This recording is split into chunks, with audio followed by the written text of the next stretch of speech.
Hi everyone and welcome to my video. I'm honoured to be a part of our World Card Making Day 24 hours of cards. Today the card I am making is actually a shaker card.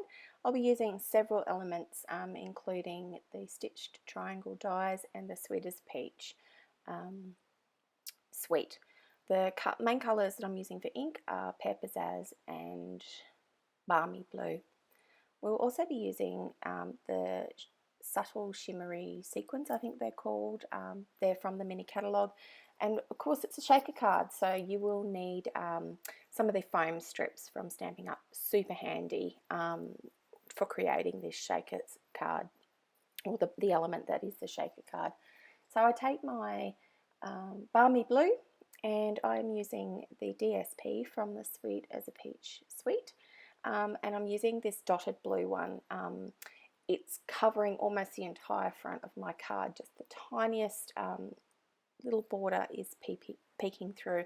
I'm not actually going to give dimensions because I do live in Australia, so I do realise that a lot of people watching probably aren't from Australia, and our card sizes are slightly different, but if you're creating a card similar, you'll be able to eyeball it and use similar sort of dimensions for yours as well. Now a lot of my cards have lots and lots of layers, so the next layer that I've created, which is a reasonable amount smaller than that first dotted one, is this Pear Pizzazz, which has been layered with the, I guess it's like a little bulrush flower. I don't know how to describe it. They're pretty little blue flowers with the green stems in this DSP, keeping it really simple. And I'm going to put that in the middle as well. So this is kind of like those different layers, layer upon layer upon layer, and that creates a really nice background for when we put the shaker element, which is going to be our main feature, even though we're using DSP for this one, and that tends to create a main feature in a card. You'll notice when I put the shaker on, it kind of pulls the eye down to the focus of the shaker section of the card. So shaker cards are super fun. They need a backing piece that is the same as the front frame. And to create a frame, I've taken two stitched rectangular dies that are one after the other. So I think it's the second and third smallest. And a little tip for you is that I use these little tiny sticky notes. They're like little tabs, and I pop those on, I burnish them onto my frame, I'm going to call it, so the two nested inside each other, before I put them through my cut and emboss machine, and that will actually cut out that first top frame. And then the backing piece is literally just another solid piece from the larger rectangle itself. Pretty simple to pop through whilst you're at the machine and cutting. So to create the shaker element, you will need some of the acetate window sheeting. Alternatively, if you don't have any of that, any kind of hard, thicker plastic that's fairly sturdy will do. And a lot of our new stamp sets do come with like a backing plastic on our photopolymer stamps, and you can use that, which is what I'm going to use today just to show you. I do usually use the window acetate if I can. Pop it to the side and let it dry after you've used some of the white Tombow glue, just so that it doesn't slip and slide too much. So I'm going to show you, I actually used out of that same die set, I've cut out a whole heap of little tiny elements. I've used some of the silver foil, and on the back of the silver foil I've actually used my Stampin' Blends to colour the back of them as well, and these will replace some of the sequins. So we will put some sequins into this shaker card, but a lot of our die sets have some very small dies in them, and you kind of go, oh, what am I going to do with those? So this is a perfect way to use them. I've cut out a silver branch as well, and you're going to see as I put this together how that kind of comes together.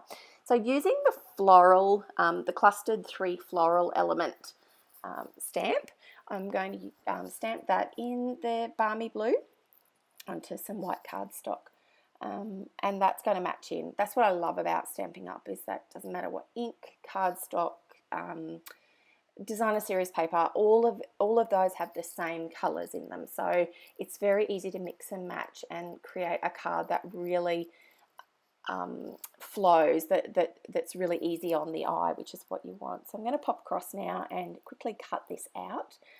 Again, you can't see it because it is off screen, but I do tend to use a little sticky note tab to hold my die in place as well, which I know lots of demonstrators do. So you will see, oh, there's some shadows there, and I do apologise because when I filmed this, it was a beautiful day, and all of a sudden we had a rainstorm come across. I had to shut windows, and you'll probably see it very soon. So yeah, that made it not great as far as lighting goes. So yeah, so there's my 3 little floral element, little flowers that are going to sit on the edge of the shaker part of my card. So I'm going to just, here we go, there's the rain there, you can see it. I apologise, there's not a lot I could do about that, Mother Nature at its best.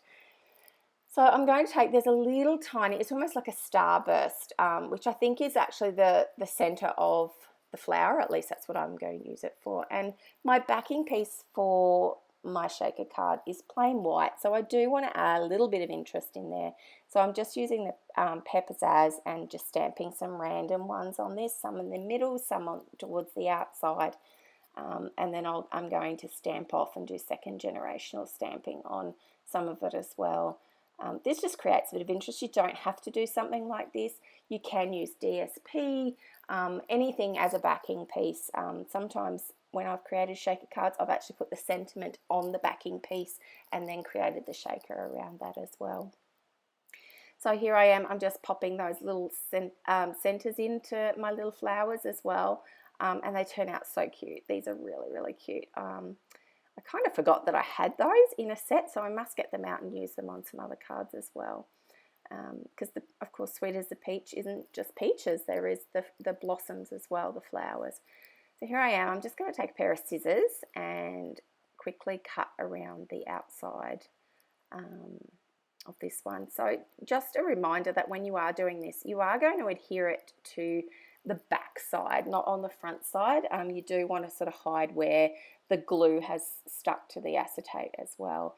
So I'm flipping it over, and here is our strips. So it's really interesting. When I first bought these, and I admit that it took me a while to buy them, I had some other foam strips that I was using, and I was always trimming them back to something really skinny to fit. These are super skinny, super sticky, and they are exactly the right width for this frame. So I don't know if Stampin' Up has done that deliberately or not. Very clever if they have, but I have tried it on a circular window as well, a shaker window, and they fit just perfectly when I've nested those two circular dies as well. So very, very clever and makes it super easy. And it is really flexible. So if you're using it on a circular shape or any other odd type of shape other than just straight edges, you can bend it and it will actually stick and it will bend. So that's awesome. And the height of the foam for this also is, you can see how sticky it is, it just flies everywhere. It's a really nice height. It gives plenty of room for your shaker elements to move around. So some ideas on what to put in a shaker card. For this one, like I said, I have cut out all these little parts, and you'll see I fiddle with these a little bit. I throw them into, before I take the sticky backing off, I throw them into my window front. I found this is much easier than doing it the other way, where I know for some demonstrators they put the elements onto the backing card and then you fit your window on top. I just find this a little bit easier. It's a bit hard to see, but I am going to take a pinch or two of the sequins and add them to it as well. I wanted it that real shiny element in there, and I have got some of the little green leaves as well as some silver leaves that I have cut out with my cut and emboss machine. So what is lovely about shaker cards is you can add whatever you like in them. I have used sprinkles. I don't know if that's the correct term in all countries, but you know, the little tiny toppers that go onto a cupcake. So I've used those, and of course they come in all sorts of shapes and colours, and there's some really cool ones out there now that have little different sized little balls and different colours in them. So you definitely can add those. And from my experience, the ants don't tend to come for them. But yeah, I would be making that and giving it away pretty quickly. So yeah, so anything in that shaker element, sequins is great, little tiny buttons, anything that's kind of that small and will move around, even some little tiny letters. If you've got some sort of die or like a little shrinky dink that you could cut out using the playful alphabet and shrink a little alphabet down and pop it in there, that would be really fun for a kid's card as well, sort of an ABC or a 1, 2, 3. So you can see once I put that backing on with the sticky, it's really quick to put together, and it is really fun. I get a huge kick out of giving these cards purely because people, as soon as they see that there's a movement on a card, they are in there. It doesn't matter their age, I can tell you now, and they are shaking it, and it's always really fun to watch that because there's that extra little bit of joy that's come from a handmade card, which you don't tend to get with a bought card. And of course we all know how special a handmade card is anyway, but this just adds that little extra bit of pizzazz and fun to it. So yeah, they are one of my favourite things to do. Now the little tiny branch, which I did cut out of the silver foil, I'm going to pop onto the upper left hand corner. And then I'm just going to layer some of these other elements. So I've got the little blossoms or little flowers that I'm going to pop on there as well. And I apologise because my Tombow white glue has almost run out. And you know when you've got just that last couple of dregs in there and you really don't want to get a new one out, that has been me the last few days. And I really probably am going to have to go ahead and get a new one out of my cupboard because it's inconsistent with how much glue it's putting out. As you can see, I just had to take my little scalpel knife and take some off because it had added too much. So the trick to adding something to a very thin frame like this and basically hanging those little elements off that branch is to allow it to sit. Once you've got it all stuck on there, you allow it to sit, and you can see I'm just layering up the little leaves now, and there are some silver ones, there are some green ones, and I'm just sticking them on to the little bit of glue that is on there, and they will set and they won't come off as long as you don't play with them. And probably just sticking them in like I am avoids getting glue all over your fingers. And if you are like me and you tend to get really messy when you craft, I often have ink stained fingers when I go to the shops, and I always kind of hide my hands because I don't want everyone to see what a mess I make. But this glue is really sticky and you get it on your fingers, and it is really hard to get off without a good scrub with soap and water.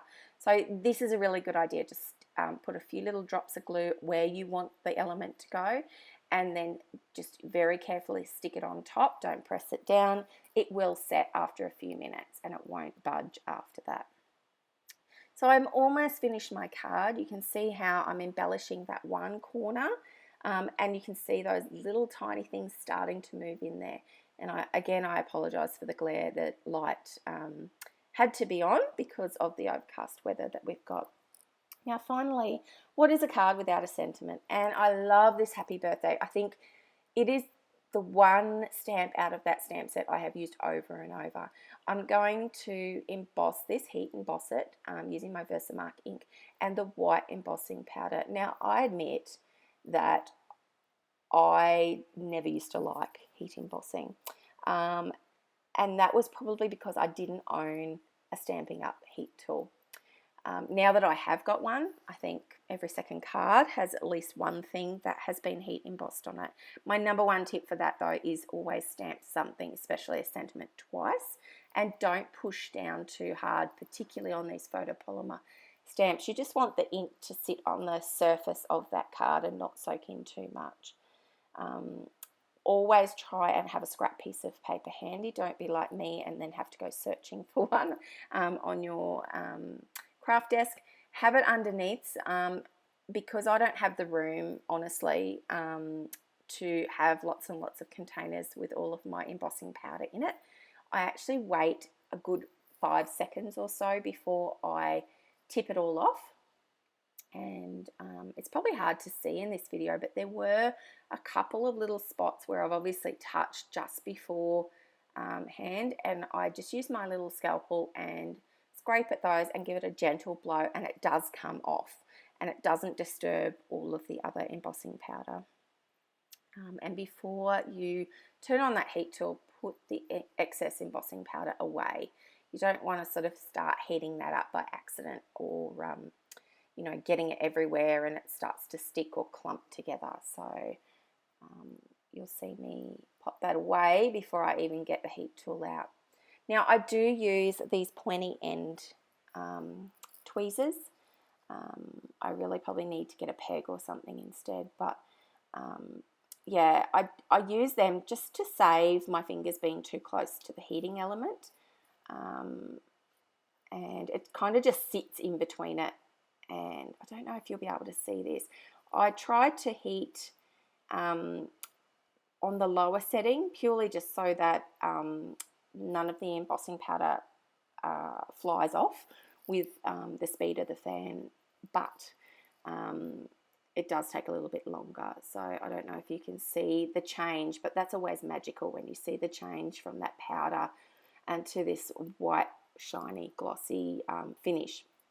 And I always make sure that I give it a little bit longer than it needs, and that kind of just makes sure that you get a nice even finish. There's no little gaps in between the granules of the plastic that has stuck there to create the sediment in the first place with the embossing powder.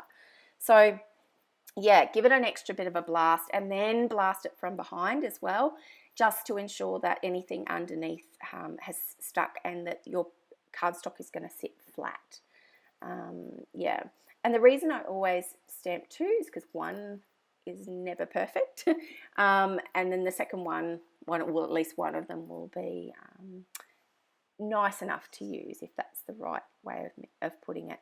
And I am not very confident in cutting straight, so I do tend to use my trimmer to cut, and I try to line it up as best I can, because I'm not stamping in exactly a straight line either. I eyeball a little bit using the inner sliding section as a bit of a guide so I can get nice and close. And you'll see even with this one, I just wasn't happy with how it cut. It's not quite even, so I do grab my little scissors. Now I don't have the Stampin' Up snips, purely because these ones have been my handy dandy trusty pair of scissors for small intricate jobs for a long time, and I probably do need to try out a new pair. I'm just a creature of habit, and I do like what I like, so I just sort of eyeball it and trim it back a little bit more. I know that probably the person receiving the card won't really notice so much, but I will.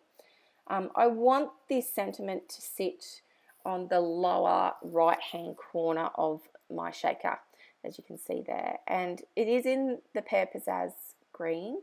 I just wanted it to be that one little element that stands out, so using that non-dominant color, but it is still featured in the rest of the card, it will stand out more. And you can see again, I'm just trimming back and eyeballing what I want. I don't want it to cover up the entire lot of the shaker card, but I do want it to sit over the bottom as well.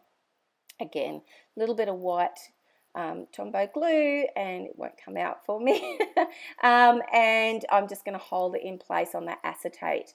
The good thing about using the acetate is that glue doesn't set immediately, so you can wiggle it around a little bit. You've got a little bit more wiggle room and an extra second or two before it starts to set. And you can see that I will just, that's it, squeeze it around a bit until it's straight. And that is our shaker card. Like I said, any size you can use, any shape that's die cut. You can even hand cut it as well. So thanks for joining me, everyone.